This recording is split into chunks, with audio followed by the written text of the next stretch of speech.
Welcome to HP session Reinventing Publishing. Actually, this is one of the topics that I have a particular interest in, Jean. I don't know about you, but do you read books? I do. I actually love reading books, especially on the beach. Got to tell you. Yeah. I do. I mean, the summer period in Denmark is so short that, I mean, if I went to the beach, I couldn't read 2 pages before it was over. So that doesn't really make sense, right? So Rick and Stephen, are you there? Please turn on your cameras and your microphones and get back to us. Yeah, put you in the limelight. We're here. So I want to start with you, Rick. Good morning. You're from San Diego, right? Good morning. There's definitely lots of beaches to read books at here. So lucky you. I mean, Steve and I, we are from the cold north, and we basically just have to cope with either rain, fog, or bad weather. So that is what we have to live with, right? Well, Morten, you don't know that. Although, despite my accent, I'm actually based down in Barcelona, so I have a similar situation. You see? Of course, the head office. I'm so jealous now because I was in Barcelona doing some films just before Christmas, and I was just like, I think it was beginning of December, sitting outside at the beach in Barcelona and having lunch, and I was just like, this is the last. What's not to like there, right? So. Again, a very warm welcome to learn with us. The entire week so far has been marvelous. I think Jean and I, our heads have grown at least a few inches because of all the learning we have experienced during these first 3 days. When HP is particularly interested in publishing, for example, right, Rick? We have to ask you that question. Is it because we are actually moving jobs away that were usually printed on offset printing machines, and this is, even though it's a decreasing market, it's an opportunity for digital to actually thrive from? It's a great question, and thanks for that question. Yes and no. So I'll start by saying both. What we've seen is that there are, and what we've heard, I think for the past year as COVID's hit, we've had a lot of conversations with publishers about how they are planning their production of their titles. And so certainly jobs have shifted as titles and content has had to shift. There's been delays in getting titles produced. Titles that are supposed to come out in a certain season, they may have rethought, hey, maybe this isn't the right time, and so jobs that have been done on offset have migrated to inkjet, certainly. But also there's a growing segment, right, of backlist and things that were out of print, titles that are coming back into print that are also growing, and so we're seeing not just offset migration, but new jobs essentially coming to inkjet that maybe weren't there before. Fantastic. I was thinking also, I don't know how it's from a global perspective, but I can tell that in Denmark, for example, where I come from, the shipping cost for private has increased a lot. And I was just thinking that, sometimes when you can have shorter print runs and you maybe can even print closer to the retail place or the buyers, similar to what I think Amazon does to some extent, right? I can't help think that is also an opportunity for HP, right? To dig into that value chain. Absolutely. And I think one of the opportunities where HP is definitely put a strategy is around printing local, and it's the clear, I'd say, metric that is going to determine the winners and losers, we believe, in the future is speed. Speed. Because that's what customers are getting. That's what customers are demanding, and so the ability to service your customer at speed, at cost, right? We still have to have a cost-effective solution, but to be able to do it quickly is that's what moves us from industry 3.0 into industry 4.0. And really, as inkjet has evolved and has penetrated different markets and that network has become available, we're seeing just greater and greater adoption. And Stephen, this morning we had a wonderful session with Simon Cooper from Solar Press in the UK, and in that session we spoke particularly about the T250 and the brilliant inks in relation to how the print quality increased, and also now capable of taking over some of the more commercial kind of jobs. That entire journey that we see with HP now moving into both higher productivity and a diverse range of equipment that can deliver in different scales and sizes and all these kind of things. How much is that a demand from market, or how much is that because you believe you can push the market into that direction? Well, I think it's both. It's R&D developments meets market demand, right? So, but I think I think it's something we were going to dive into a bit later on. But it's it's been in kind of an interesting evolution for us over the years. Our business in publishing was founded, back in around 2010, and predominantly printing mono trade books. And then, of course, over the years we've moved more into, or our customers have moved more into printing textbooks, both for universities and then also schools, which tend to be a bit more colorful. And then now, with the advent of the brilliant inks and ability to print directly to coded stocks, that opens up another segment for us in terms of what I would call illustrated books, things like cookery books or gardening books or children's books, etc. So it just continues to expand the increasing quality and versatility of our presses, enabling us or our customers to hit more applications. So it sounds to me that HP has positioned yourself in a relatively good hotspot, right? Because I mean, the world is changing, and you have just happens to that your R&D has created wonderful machines that support that demand creation that we see in the market right now. So your presentation today, it's titled HP Reinventing Publishing. What elements is? I mean, I know you will talk about it in a second, but just as in brief, what can we expect? Well, it's really looking into all of the changes that are happening or have happened and are continuing to happen in the publishing market. Something that's an industry that's really been turned on its head, particularly over the last decade. And looking at the role that some of the new challenges and opportunities that particularly the print service providers are facing as a result of that, and the role that inkjet can play in helping to address some of those. And then actually having a look at some of the solutions, the presses, but also the broader solutions that HP has to offer us. Well, should we dig into the presentation? I think you have prepared yourself, right?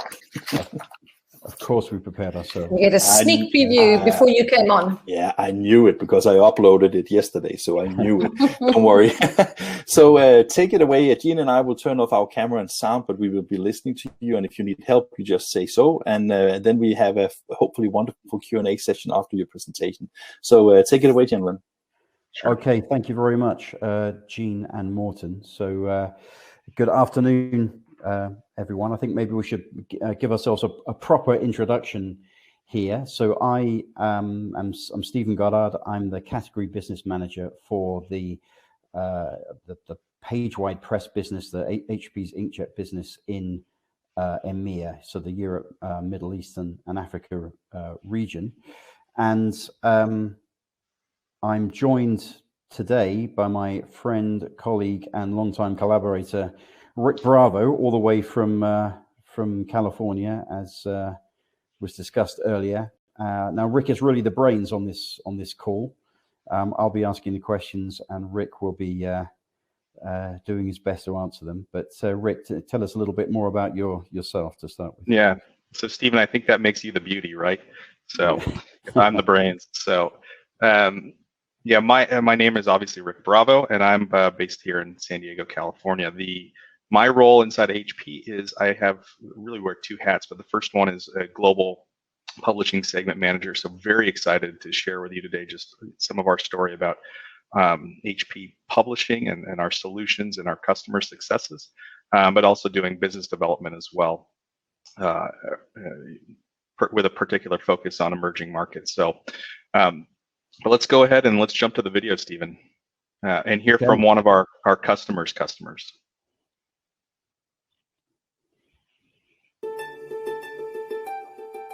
The publishing industry has gone through an enormous change. Consumers live in a world of immediacy. They are looking for the opportunity to access content on the go. One of the biggest challenges is being able to deliver content simultaneously across a number of different platforms. There's an enormous amount of content out there, so you have to link content and curation to particular audiences. What's happening in terms of the publishing supply chain, order sizes are getting smaller and they're getting more frequent. And publishers are going to have to respond to that to be able to maximize the sales opportunity of printed products in the future. My view is that publishers, to be successful in the future, will have to adapt their supply chains to an always available model. HP Piazza is set to change the world of publishing.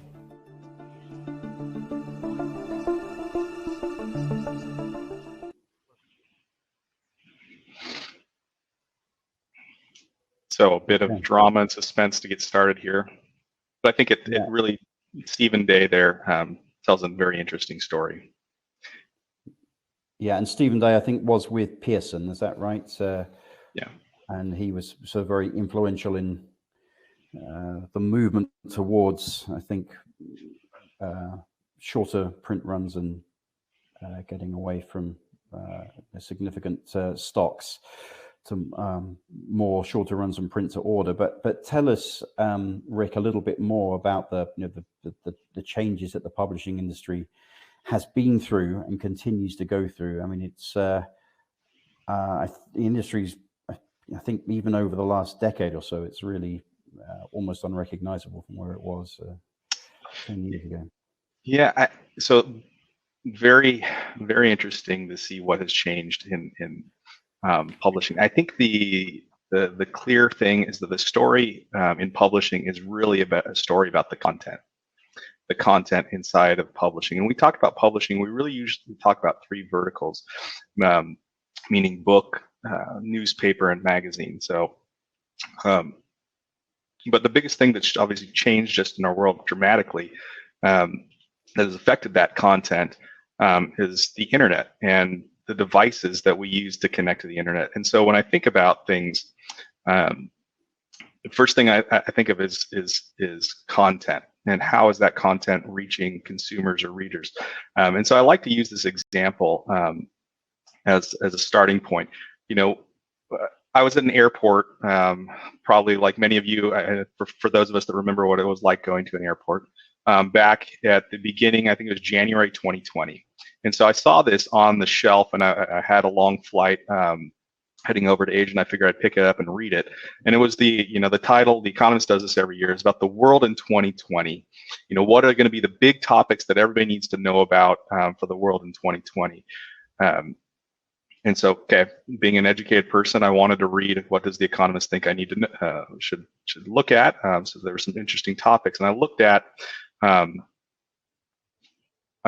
the cover inside. So this is the world in 2020. And I said, wait, what dawned on me later was what was wrong with this picture. And you can see here on the left, there's probably about 50 different topics, some on different specific topics to different geographies. But if you went down this list, you'll notice what was the biggest topic of 2020, Stephen? I think you probably know the answer to this. I think it has to be COVID, right? It has to be COVID, right? If you look on this list, there's not a single mention of COVID. Why? And does that strike for an error there in The Economist? Simple. The print editorial closed November 5th, 2019. And on November 5th, 2019, it really wasn't a topic.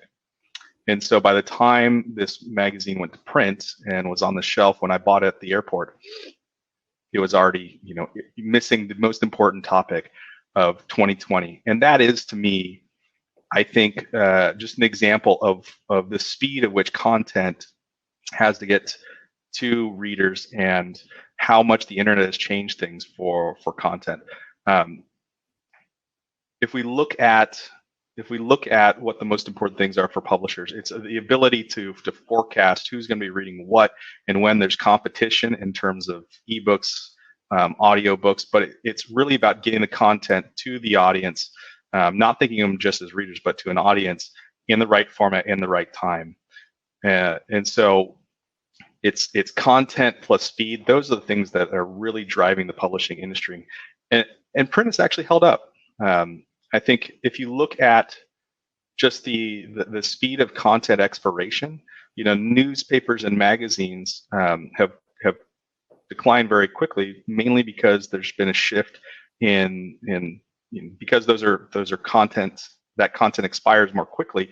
It's been now consumed over people's devices, whereas with books, it's usually topics that it's not going to change a week from now, and so it has more of a permanence, it has more of a staying power.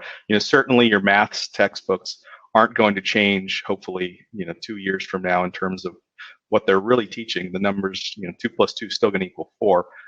So that what we've seen is actual growth in terms of the print segment.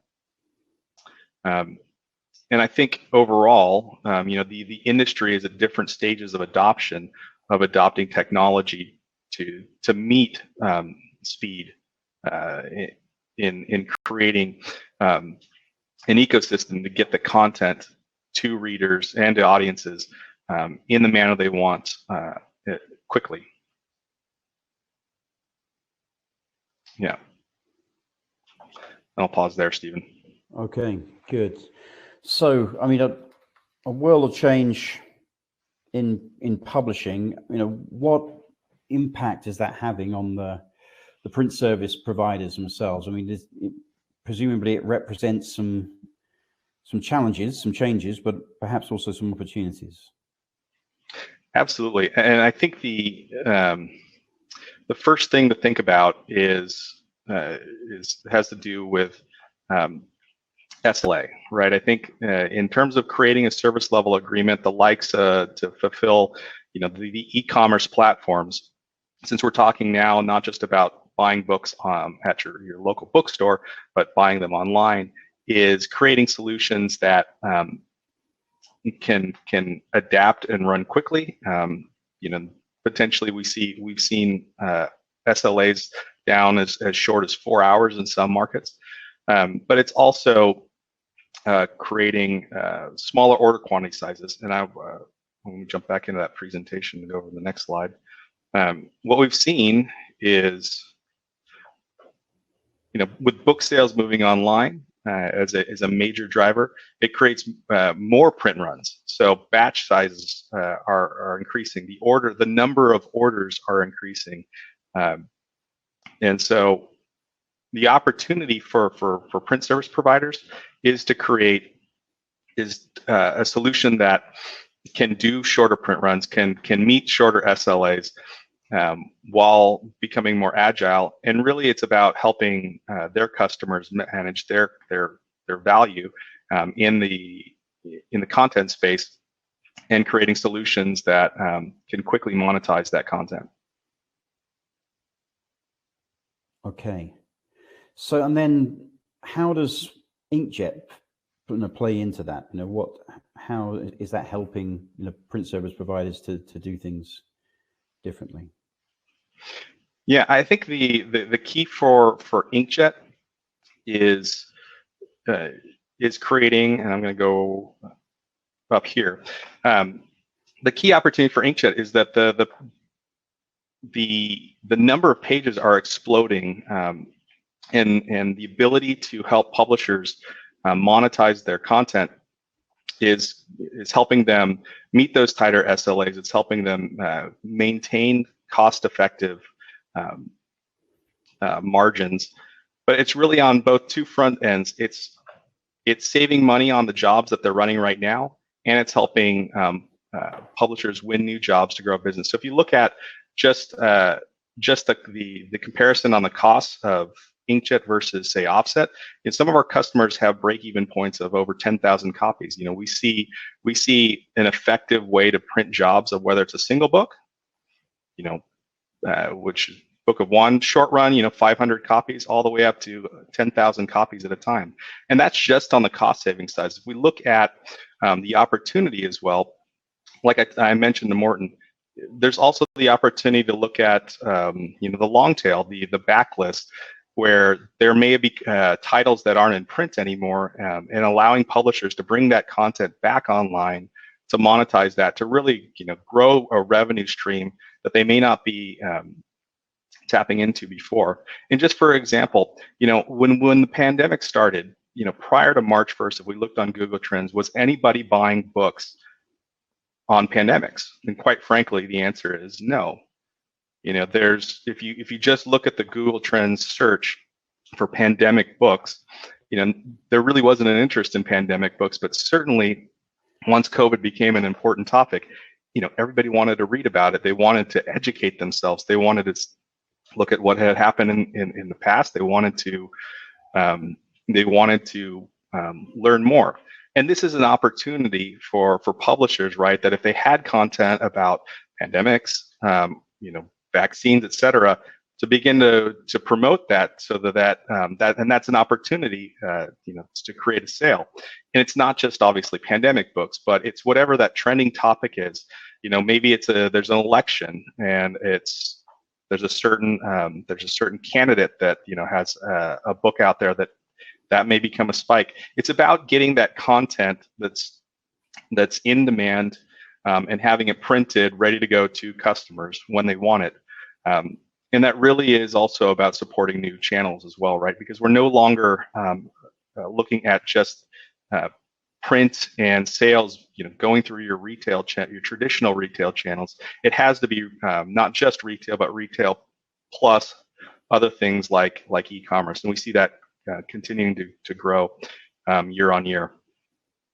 Okay, so if I get this right, then quality must be a given, table stakes, right? If I assume that inkjet can produce at a similar level of quality to the equivalents, particularly offset, of course. But if that is the case, then what inkjet's really doing for you is enabling you to print in economically in shorter runs, and it gives you a better turnaround time. Is that fair? I think those are two very good points there, Stephen. It is, we did a test, and I don't have a slide on this, but we did a test with Cornell University Press, and basically took an offset book and a digital book, and we took them to readers and said, tell us which book you prefer, and then tell us which one you think is printed digitally and which one's printed offset. And the results were, statistically, no one can tell the difference between an offset printed text, trade book and a HP digitally printed book. And there was no preference. Actually, there was a slight preference for the digitally printed book. We think maybe because of some really great pop on the Indigo quality cover. But quality is table stakes, and clearly HP is moving in that space. Inkjet's moving in that space where quality is good enough, and readers accept inkjet quality. Definitely, speed is where offset can't play. With the minimum order quantities to really create a break even on offset press, it's just it's where digital wins every time. I mean, that's a good point. What kind of run lengths are we talking about here? I mean, I can see it says on the slide that some customers print up to 10,000 copies on an inkjet. I mean, presumably that's really that's one extreme, the top end. I mean, what would the bottom end of that be? How low can you go in terms of economically being able to print economic run lengths? But Stephen, I'm going to give you the safe answer, which is it depends, right? I think it depends on the actual title. It depends on the coverage. It depends on, if we're talking about a 4%, trade book, you're kind of your front list title, the 10,000 copies is no problem. But if we're talking about, higher quality, higher percentage coverage, maybe your K-12 textbook or workbooks, we're safe in the thousands easily. So, okay, and at the low end, I mean, how? Well, we certainly can print a book of one. we have multiple customers printing one book at a time, one title at a time. We have multiple customers doing it all over the world right now, and we're doing it at scale. If we look at just the percentage of the estimate on the percentage of books being printed through e-commerce platforms that are being printed digitally is that we have over 50% of that market share right now. And I think, it really boils down to, I think, our story of how inkjet has evolved to meet publisher needs. Okay, so so that's interesting. So you just mentioned the HP's got something over half the inkjet printed book market. So why? So what's HP done, and what will it be doing to get that position in the market and to maintain it? Yeah. So I think the important thing here is the reason that HP has and we certainly have a unique position in the market. When we look at all the OEMs, that are out there, we have a very unique story, a very unique value proposition, and a unique portfolio of products that allows us to play well in the publishing space. And it really, it has to do with the genesis of our story.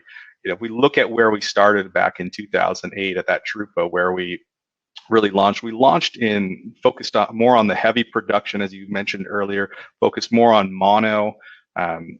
And this was really about more of our T3 and then our T4 platforms that came out. That was really the space that we were after and where we kind of started. And we started as an industrial, from an industrial design perspective. We looked at replacing newspaper printers, right? We aren't a PWI inkjet is not a scaled up copier, right? It was designed for industrial businesses. And one of the key things that helped our business progress is really around 2012 when we came out with the first set of upgrades for the T200 into the T230. And that really allowed us to go after more productive, higher quality, I'd say light production segments of the market. And so we moved a little bit down market, and this became more accessible for a number of more printers. We did quite well selling the T230. It was in 2016 when we came out with our HDNA print heads that allowed us to really change the game in terms of quality. That doubled the number of nozzles we had on our print heads, where we came out with a T240 upgrade, what we called our T240 HD, and then our complementary line of HD upgrades for the T3 and T4 platforms. So since 2016, that had been our standard. And certainly that was the standard that publishers became used to, and almost I'd say I think it's closer to 75% of our fleet had upgraded to HDNA since they saw both the economics benefits of improved speed, improved quality. It was in 2017, 2000 through 2019 that we really shifted our focus to capture kind of the new demand. What we saw, since the start of the business was that with the move to Industry 4.0 and with the rise of e-commerce, there really was an opportunity to play in the book of one space. And so we won a major deal with one of our customers who's a leader in book of one production.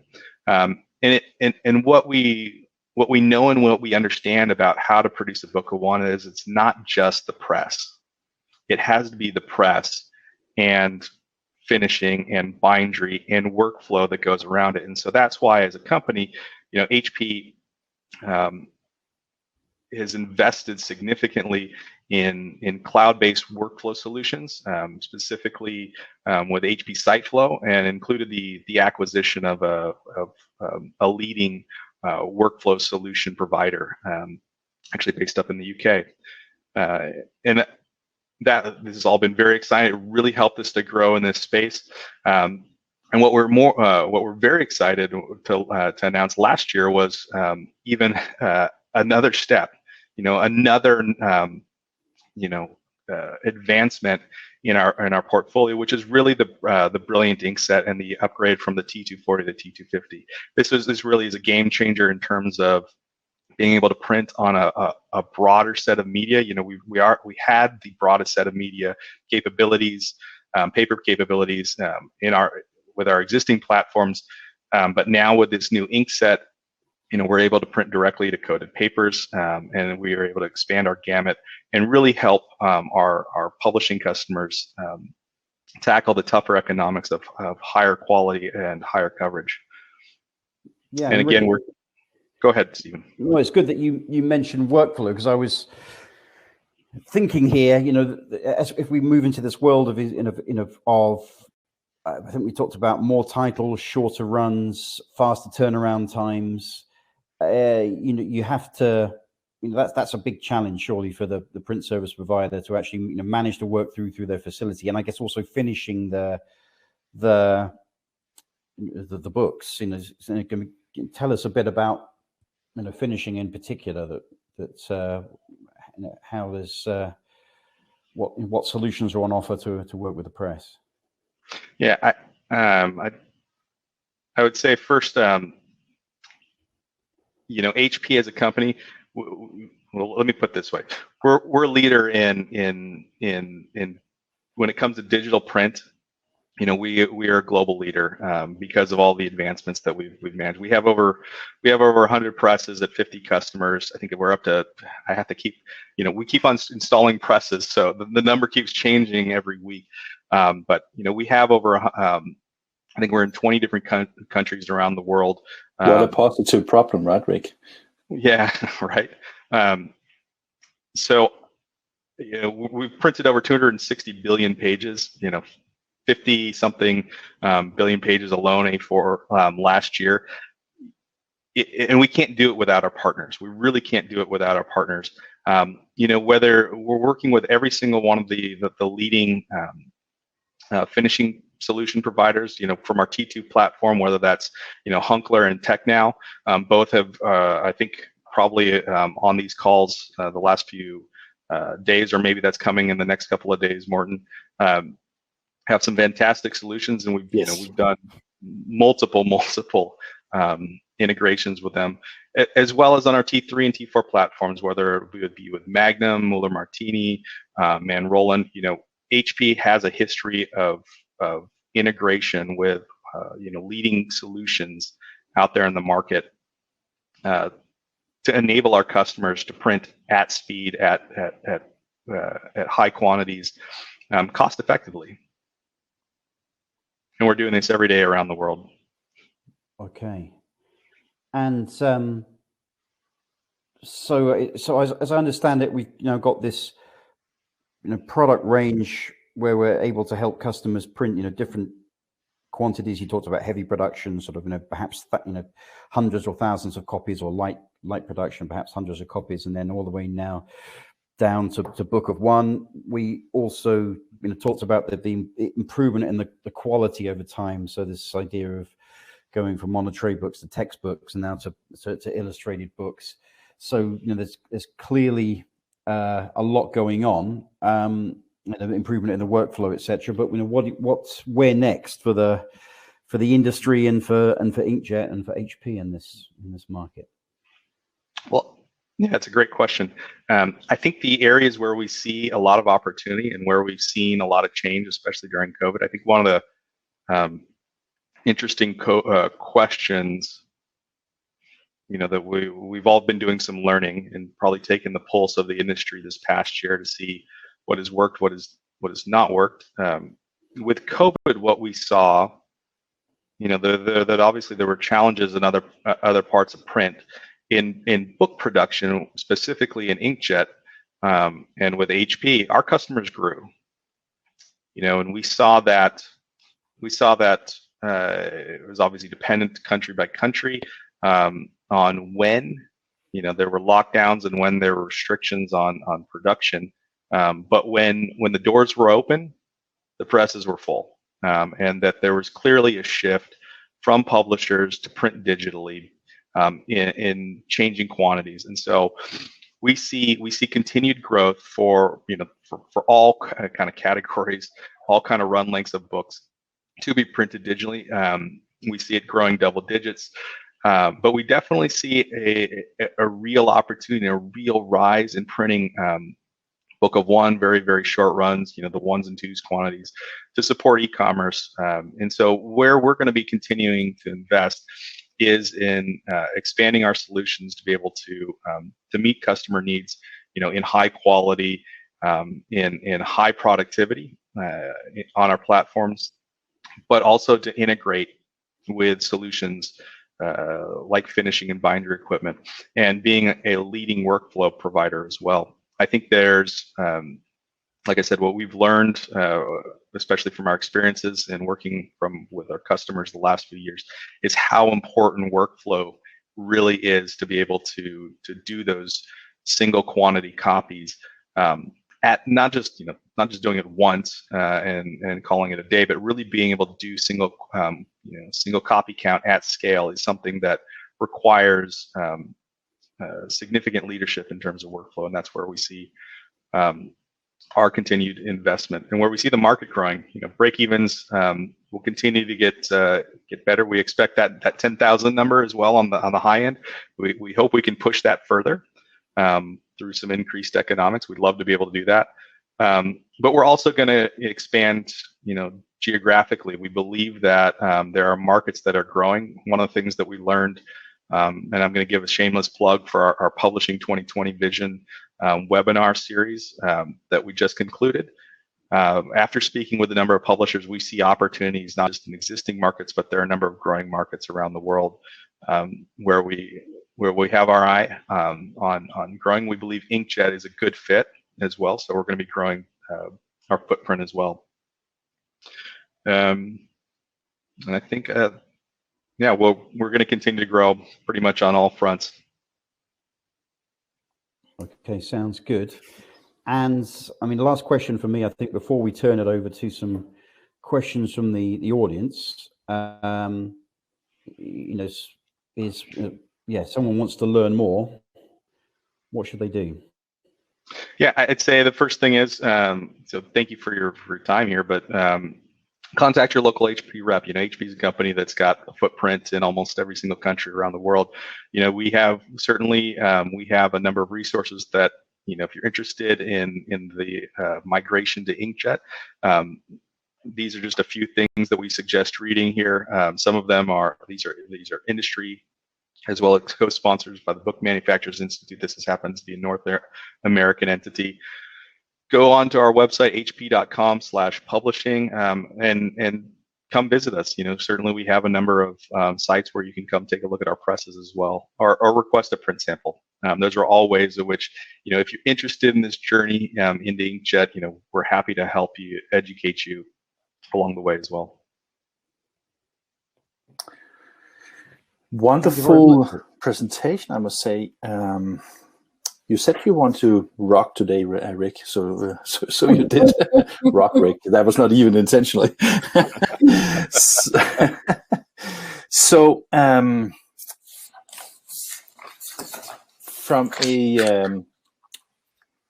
from any perspective that I look into this, what you presented, it looks that the digital print market in publishing perspective seems to be a very interesting hotspot to be in right now. And I think also from a publisher's perspective, it gives a lot of advantages. You don't have to stock, you don't have to, there's a lot of the things that you just mentioned in your presentation.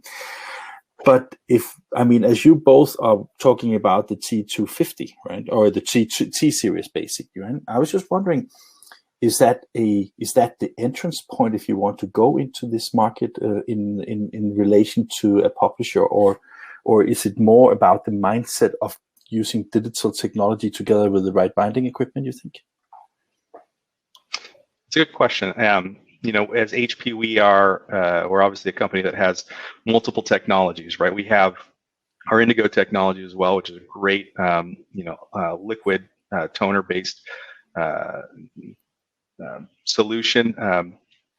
Definitely, when you're looking at the standard for digital quality, it's Indigo, and I think that's well established. So that is, that's a different technology than our inkjet technology, and what we see is that they're really complementary. we have most of our publishing customers around the world. They don't have just inkjet. They have Indigo, as well as they also have, some of them still have offset, and it really it depends on what is the right solution to meet their customer needs. And so what we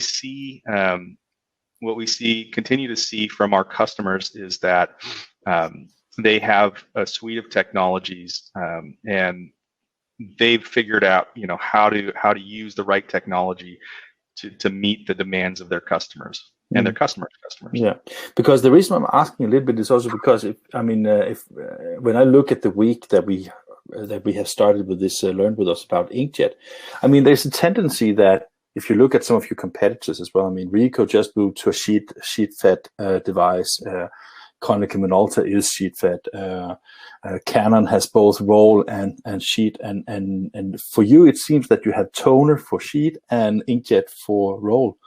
And I know that you also have the 50,000 Indigo, but I was just more thinking about whether you have also maybe you can't reveal anything, but it's for having an entrance point that is maybe less expensive to get started with. Because if all the trends you're saying are right, and I truly believe you, I'm just wondering if it is not just a fantastic business opportunity for HP to also serve that part of the market. It's certainly, we were very much aware of what our competitors are doing in that space. What we found, I'm not surprised. Well, and I think what was a testament to our solution is that over half of our install base, at least, they don't have a single press. They have multiple presses. Yeah, and that's with the technology and the platforms that we already have. And so when we look at the volumes that exist in publishing, we see that, while cut sheet is obviously an interesting technology for inkjet, if you're going to do it at any scale, you're going to quickly outgrow, kind of that entrance point. You're going to need at least a T2. So, what we've come to advise is, when one looks at those opportunities, you need a number of pages to get started on our platform, but that volume is there, and the volume is readily available in the market. And we're working with the customers we are working with are the leaders in their space that are capturing those pages. You mentioned basically those are the customers you're going after are the ones that are on offset, and most of them are going across to inkjet. So you've got it sort of follows on from actually the conversation we're having with Simon Cooper this morning in the commercial print market. And he was talking about the way that he used his Indigos and his inkjet presses, and we talked about the flexibility that cut sheet gives. But in commercial print, perhaps you're typically working with a broader range of stocks. In publishing, perhaps less. So if you really want to get the best, if you are using a relatively narrow range of stocks, as many book printers are, and you really want to drive out the best economics, then it's real fed that really gives you those the best. On Friday, as you're totally right, Rick, we have a lot of sessions about the finishing and also digital enhancement on Friday. And one of the films that we have done, similar to the one we did with Simon Cooper, is from a book publishing customer in Germany, Bell's Grafische Betrieb, T240 customer, and a Hunkler Mechanotechnica setup. And that is exactly what you say, both of you, is that, they are big in offset when they moved into digital. It's still like a new space for them, but here it seems not an obstacle to have the real base. The reason why I asked the question is not because I want to be critical or anything about it. I'm just trying to, for the PSPs that are wondering, because when you saw that graph that you saw magazines and these things where you said that the books are in a more stable, the shelf life is probably more interesting from that perspective. Also, it has a lot of pages in it, of course. That is also interesting from an inkjet perspective, of course. So I'm just trying to, to elaborate a little bit of what kind of considerations a customer should have before they just say, nah, I'm not going into roll-based. So that is fantastic. And as a part of this story, we tomorrow have a conversation with Monty Paper, talking about some of the papers that are typically used for book productions as well. Gene, you have worked with inkjet for a long time, and you obviously know the HP products and their ability to deliver. In your opinion, is how can, I mean, because they have both the presses and they have the software, and they rely heavily on the partners. How important is the print device compared to the binding in question when a PSP is considering going into this market? Well, as I said the other day, it's not finished till it's finished. So for a book, you need the finished product to actually take to market. So, I think it's a hand, it's like a glove. The one fits in with the other. And I think the great advantage that HP do have is they've got the software. They've got the presses that work. They've got the HP Indigo that actually can do the covers. So they've got every little bit of the puzzle that actually fits. And as somebody once said to me, you will never get fired for buying an HP. So the quality is brilliant. Okay, then I want one then. It's not, the quality is there. It's definitely there. And I think we can see that from obviously the market share that they do have. But, I don't think anyone's just going to go out and buy the T series, because they're probably going to buy the Indigo because they want to do the covers. And if you've got the software that fits in and makes it all happen, you've got a total solution. Sean Smith is asking, what proportion of output does not need color in example trade paperback books in monotext? Do you have any knowledge about that? And thanks for the question, Sean. So great to have you on the call as well. The data that I think we've seen is it's roughly 50-50 if I'm looking back through my notes correctly. But I'd have to check on that. Stephen, I think actually I think it's different for around the world, and here in EMEA that we actually have quite a number of mono book placements here. We've actually got quite a number of heavy presses printing just mono books, but we see that now, shifting as we, particularly as we have these higher quality solutions. And you mentioned belts, Morten. That's the Hunkler case study that they'll be talking about, I think, on Friday. But that's a company they're actually a publisher. They've got their own. They have their own feeding, basically. Yeah, we've installed a T240 there. It will be upgraded to become a T250. They'll have that ability to print on coated stocks, and we're getting relatively more placements like that now that customers are printing things like textbooks, illustrated books, and it's simply because that the presses are now capable of doing that. Another question, or you want to ask Morten? Sorry, did you want to say, were you continuing that conversation? Can I bring up hang on a second, because I can't help think about, because I can't speculate why Sean is asking this question, but I couldn't help think about that.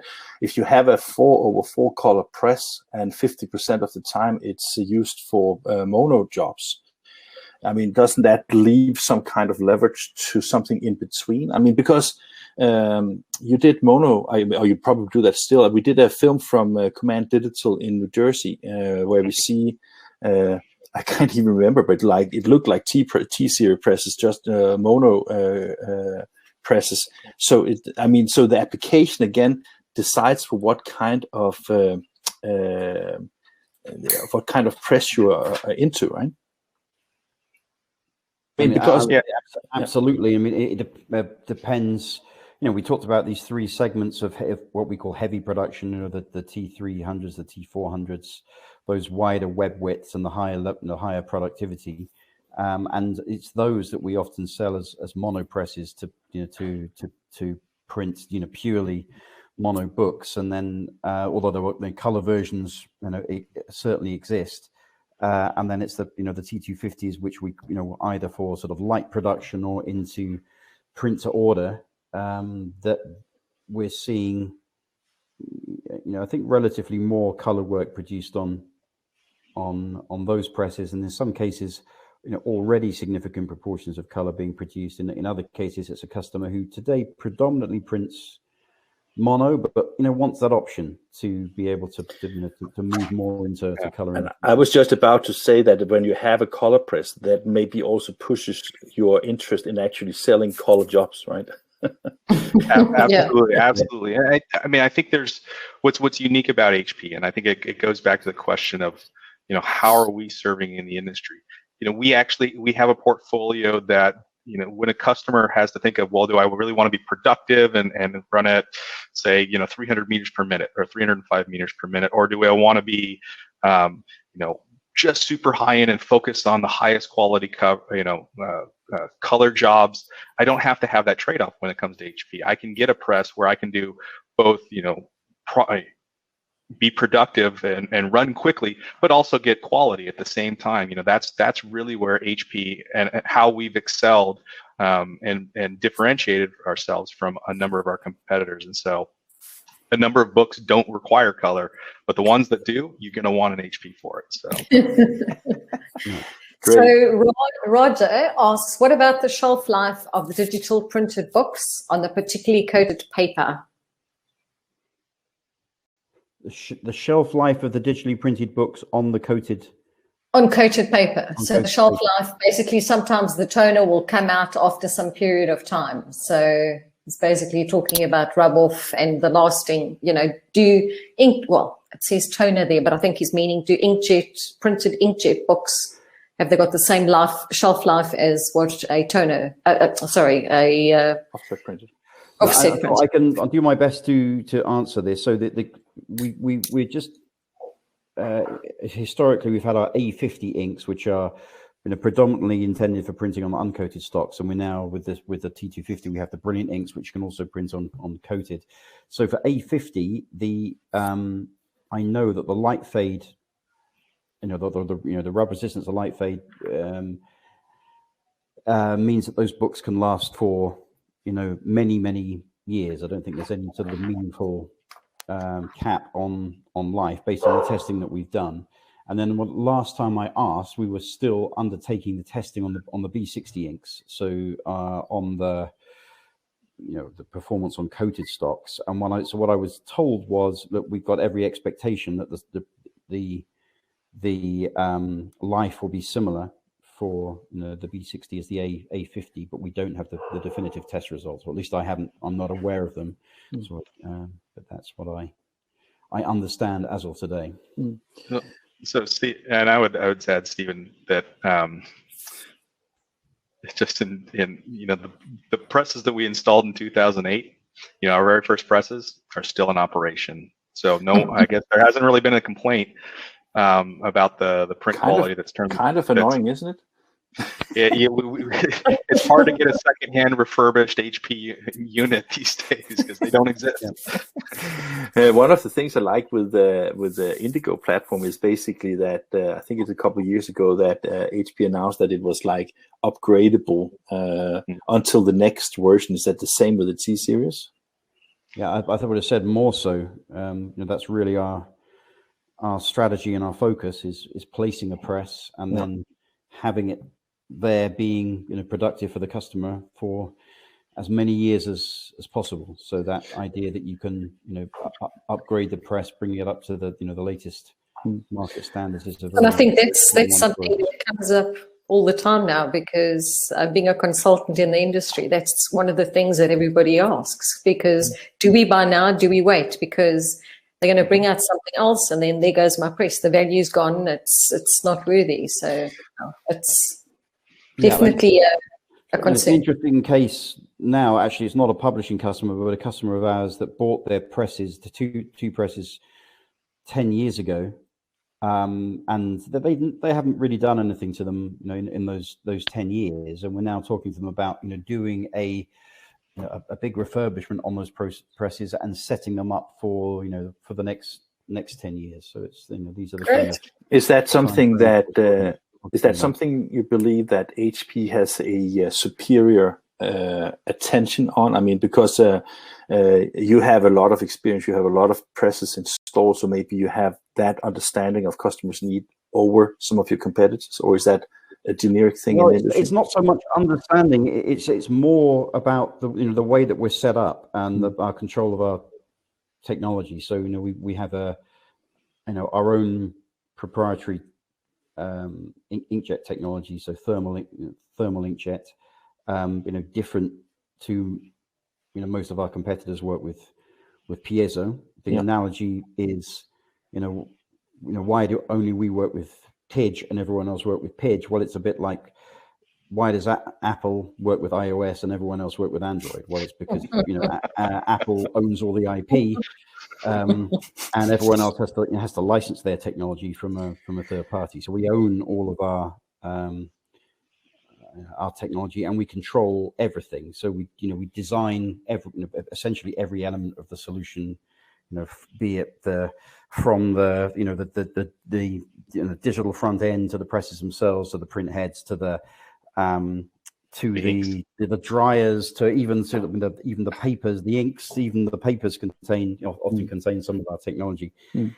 So we're just better able to coordinate those different elements, to bring innovations together. We're not reliant on other people's roadmaps, and we can coordinate roadmaps to bring new things to market, and make sure that when we do design things, that they can be applied to existing presses in the field, as well as incorporated into new presses. What I can't help think about when you talk about that thing, because HP is by far one of the largest players in the inkjet field, and that gives you a lot of power of innovation and power of also scale of economy, right? Because I take that creating and developing a press like the T series doesn't come cheap. So that means that being proprietary can be something that some people might think is of a disadvantage, but being a large company is a huge advantage for the customer, because that actually gives them the continuing support from HP for a long time, right? Yeah, I think as a company, we're a $50+ billion company when you look at all of our products across the other solutions, whether it be your home and your computer, your desktop printer, right? I think as a company, HP is focused on developing industrial solutions. They continue to invest billions of dollars in research and development, which is it costs a lot of money to bring a solution like this to market. So we definitely, as a large integrated company, have some advantages of having that kind of arsenal and funds at our disposal to invest. Great. I'd also say that when times are tough, as they have been throughout the last year or so, we have got that strength in depth, and we tried very hard to be a good partner to our customers, but many of whom have been, in some cases, we've had customers who've had to stop their presses completely for different reasons. And try to be a good partner to them, when they are rocked by something which is beyond any of our control. Even though that is of course a sad statement that we have this unfortunate time, but I think it also shows the strength of you as a company, that you take on that responsibility as far as you can, of course.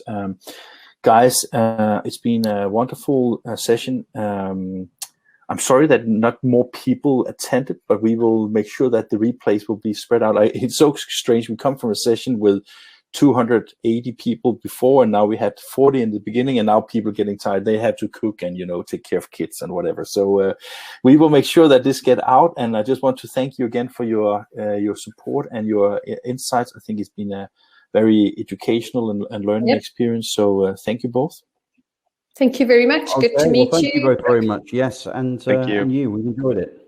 Thank you. That's good. Thank you. Great stuff. Okay. See you guys. Bye. Chat soon.